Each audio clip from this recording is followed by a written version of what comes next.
الحمد للہ رب العالمین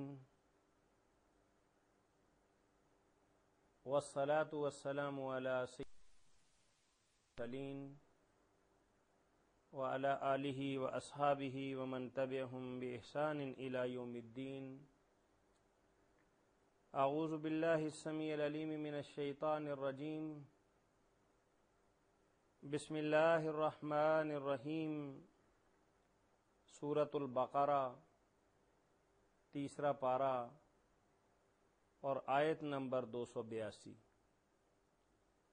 یا ایھا الذین آمنوا اذا تداینتم بدین الی اجل مسمى فاکتبوه ولیکتب بینکم کاتب بالعدل ولا یأب کاتب ان یکتب کما علمہ اللہ فلیکتب وَلْيُمْلِلِ الَّذِي عَلَيْهِ الْحَقُّ وَلْيَتَّقِ اللَّهَ رَبَّهُ وَلَا يَبْخَسْ مِنْهُ شَيْئًا فَإِنْ كَانَ الَّذِي عَلَيْهِ الْحَقُّ سَفِيهًا أَوْ ضَعِيفًا أَوْ لَا يَسْتَطِيعُ أَنْ يُمِلَّ فَلْيُمْلِلْ وَلِيُّهُ بِالْعَدْلِ وَاسْتَشْهِدُوا شَهِيدَيْنِ مِنْ رِجَالِكُمْ فَإِنْ لَمْ يَكُونَا رَجُلَيْنِ فَرَجُلٌ وَامْرَأَتَانِ مِمَّنْ تَرْضَوْنَ مِنَ الشُّهَدَاءِ أَنْ تَضِلَّ إِحْدَاهُمَا فَتُذَكِّرَ إِحْدَاهُمَا الْأُخْرَى ولا يأبى الشهداء إذا ما دعوا ولا تسأموا أن تكتبوه صغيرا أو كبيرا إلى أجله ذلكم أقسط عند الله وأقوم للشهادة وأدنى ألا ترتابوا إلا أن تكون تجارة حاضرة تديرونها بينكم فليس عليكم جناح ألا تكتبوها واشهدوا إذا تبايعتم ولا يضار كاتب ولا شهيد وَإِن تَفْعَلُوا فَإِنَّهُ فُسُوقٌ بِكُمْ وَاتَّقُوا اللَّهَ وَيُعَلِّمُكُمُ اللَّهُ وَاللَّهُ بِكُلِّ شَيْءٍ عَلِيمٌ. معزز خواتین و حضرات، پچھلے دروس کے اندر آپ نے دیکھا کہ اللہ وحدہ لا شریک نے انفاق فی سبیل اللہ اپنے بھائیوں اور ان کی مجبوریوں اور محرومیوں کے اندر ان کا ساتھ دینا، اس کی فضیلت کے بارے میں، بے پناہ اجر و ثواب کے بارے میں، اور اس پر مرتب ہونے والے معاشرے کے اندر خوشگوار اثرات کے بارے میں اللہ وحدہ لا شریک نے بات کی. اور پھر بعد میں اللہ وحدہ لا شریک نے غیر انسانی رویہ کہ انسان اپنے پیسے کے بل بوتے پر دوسرے کا مال بھی ہتھیائے اور اس کی صلاحیتیں بھی ہتھیائے، اصل زر کے ساتھ ساتھ دوسروں کا خون بھی نچوڑے اور انہیں مزید کنگلا اور فقیر بنائے، اللہ نے اس سے منع فرمایا.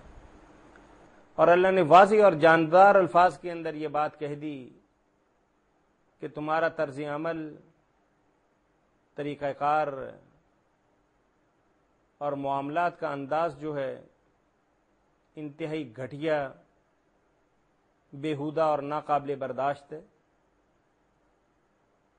میرے بندوں کے ساتھ روا دانے والا رکھنے والا ظلم، یہ تمہیں بہت مہنگا پڑے گا. ایک تو جس سرمایہ کو تم بظاہر بڑھتا ہوا دیکھ رہے ہو،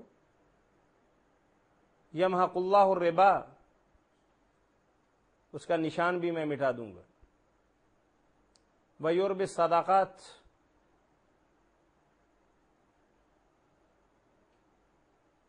صدقات، نیکی اور خیرات، احسان اور حسن سلوک، اس کا ہماری بارگاہ کے اندر بڑا مرتبہ اور مقام ہے. ایک دانے کو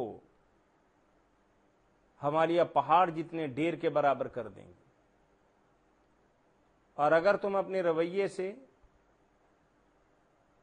اور اپنے ظالمانہ برتاؤ اور جسے تم اپنے آپ اپنے طور پر کاروبار کا نام دیتے ہو باز نہ آئے تو پھر ہماری اور تمہاری کھلی جنگ ہے. اور اس جنگ کے اندر تم یاد رکھو یہ تو تصور بھی نہیں ہو سکتا کہ تم کسی حد تک ہمارے برابر اتر سکتے ہو. ہمارے کن کہنے سے تم صفحہ ہستی سے مٹ سکتے ہو، بالکل ایسے جیسے کن کہنے سے تمہارا وجود اس کائنات کے اندر آ گیا تھا. یہ نازیبا طرز عمل ختم کرو، اور جو سرمایہ تم اس کام کے اندر لگا چکے ہو، تمہارے اصل سرمایہ کو ہم قانوناً تحفظ دیتے ہیں. جو مال بھی تم نے اس کاروبار کے اندر کھپا رکھا ہے، اصل زر تو تمہیں ملنا چاہیے اور ہم لے کے بھی دیں گے، لیکن اس اصل زر سے انٹرسٹ، سود مفرد ہو یا سود مرکب، دونوں شکلوں کے اندر تمہارے اوپر حرام ہے، وہ نہیں لینا. اب جن لوگوں کو تم سود پر پیسہ دے چکے ہو، ان سے اپنا مال واپس لینا ہے. دینا دلیری اور لینا حکمت، یہ تو تم بھی جانتے ہو. اب وہ بیچارے کے پاس ہوتے تو کیوں اپنا ہاتھ اور دامن تمہارے سامنے پھیلاتا؟ اس کی مجبوری تمہارے سامنے لے آئی. اب اس مجبوری کے باعث تم اگر تھانہ، پولیس، کچہری دھمکی دو گے، بیچارہ کیا کرے گا؟ گھر میں چھپ جائے گا، تمہارے آنے پر اپنے بچوں سے جھوٹ بلوائے گا. راہ چلتے اگر کبھی مڑبھیڑ ہو گئی تو جھوٹی قسمیں کھائے گا، 100 بہانے بنائے گا. اسی لیے تو اللہ کے نبی صلی اللہ علیہ وسلم نے فرمایا کہ قاد الفقر ان یکون کفرا، کہ بے ایمان آدمی زیادہ تر فقیر ہوتے.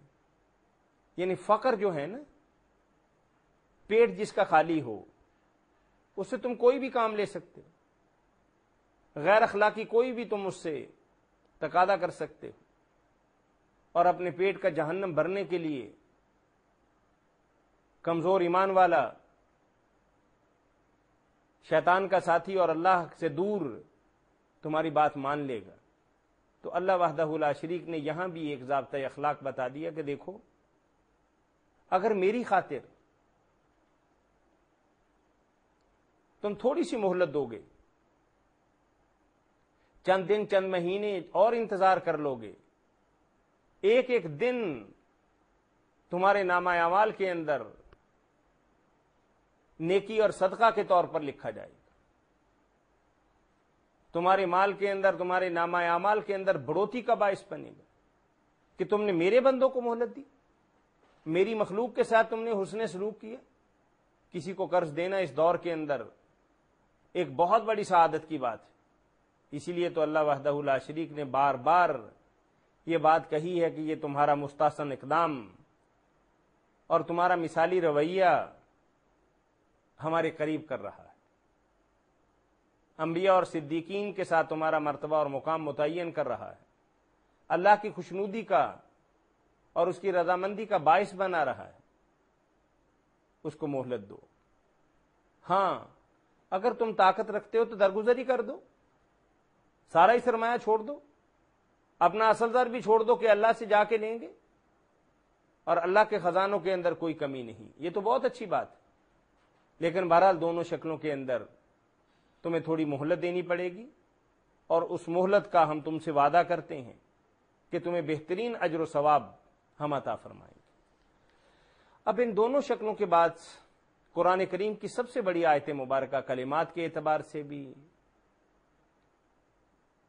آیات لفظوں کے اعتبار سے بھی سب سے بڑی آیت مبارکہ. اور اس آیت مبارکہ پر ذرا غور تو کرو. یعنی امت مسلمہ جن کے ہادی اور رہنما محمد رسول اللہ صلی اللہ علیہ وسلم ہیں، ان کی حیات مبارکہ دیکھیے. خود قرآن واضح کرتا ہے کہ امی تھے، باضابطہ کسی جگہ سے تعلیم و تعلم کا سلسلہ ان کا جڑا ہوا نہیں تھا. صلح حدیبیہ کے موقع پر آپ جانتے ہیں کہ اللہ کے نبی صلی اللہ علیہ وسلم نے فرمایا کہ بھئی قریش کا قاصد جو بات کہتا ہے مان لو اور کاٹ دو جو جملہ وہ چاہتا ہے کہ ہم تو آپ کو رسول اللہ نہیں مانتے، لہذا محمد لکھیے اور رسول اللہ کا لفظ کاٹ دیجیے۔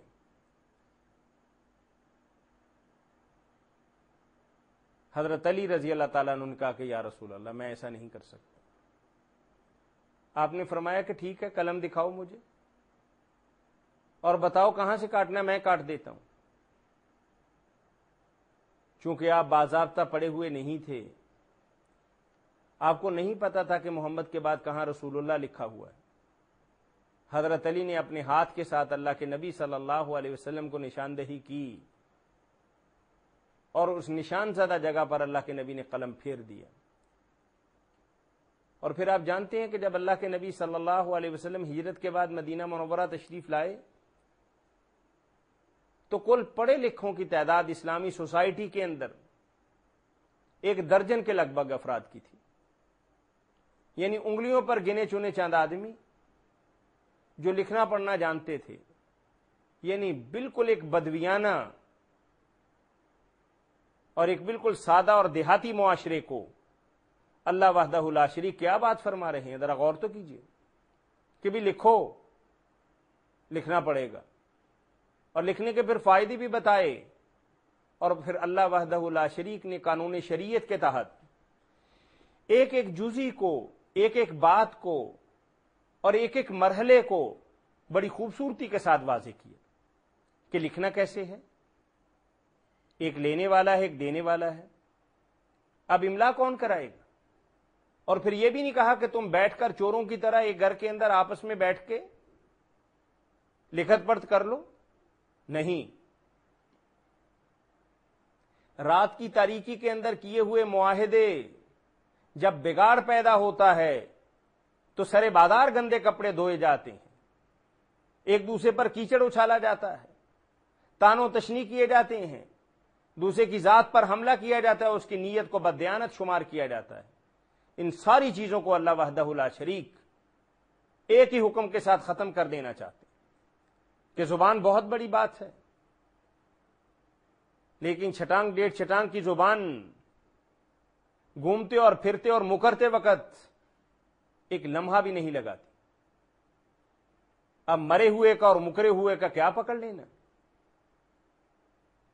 اس وقت قول و قرار کرتا تھا، قسمیں کھاتا تھا، وعدے کرتا تھا، یقین دہانیاں کراتا تھا، لیکن جب دینے کا وقت آیا تو مکر ہی گیا، ہر بات کو بھول گیا۔ اب اپنی تیزی اور تراری اور زبان درازی سے اپنے موسن کو جھوٹا اور بددیانت اور بدکار اور ناجائز مال ہتھیانے والا بتا رہا ہے، تو اللہ وحدہ لا شریک نے سد باب کر دیا کہ دیکھو، بے شک تم پڑھے لکھے لوگ نہیں ہو،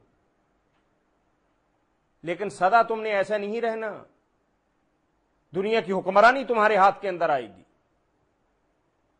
دنیا کے اندر تمہارا جھنڈا لہرائے گا اور پوری دنیا کے اندر تمہارا طوطی بولے گا، اور آنے والے وقت کے اندر یہ اکڑے ہوئے سر تمہارے سامنے جھکے ہوئے ہوں گے۔ تم نے اس کائنات کی قیادت اور سیادت کی ذمہ داریاں ادا کرنی ہیں، آنے والا وقت تمہارا ہے۔ اور آج کی بات نہیں، ہم آنے والی صدیوں کے تحت تمہیں بتا رہے ہیں کہ لکھنا پڑے گا، اور اگر لکھو گے تو بے شمار مسائل، بے شمار مشکلات اور پریشانیاں اور بے شمار آپس کے جھگڑوں سے تمہیں نجات مل جائے گی۔ لیکن اپنی مرضی کرتے رہے تو پھر تمہارے لیے مشکل ہو جائے گا۔ اللہ وحدہ لا شریک جو انسان کو پیدا کرنے والے، انسان کی رگ رگ سے واقف، کہ بعض اوقات انسان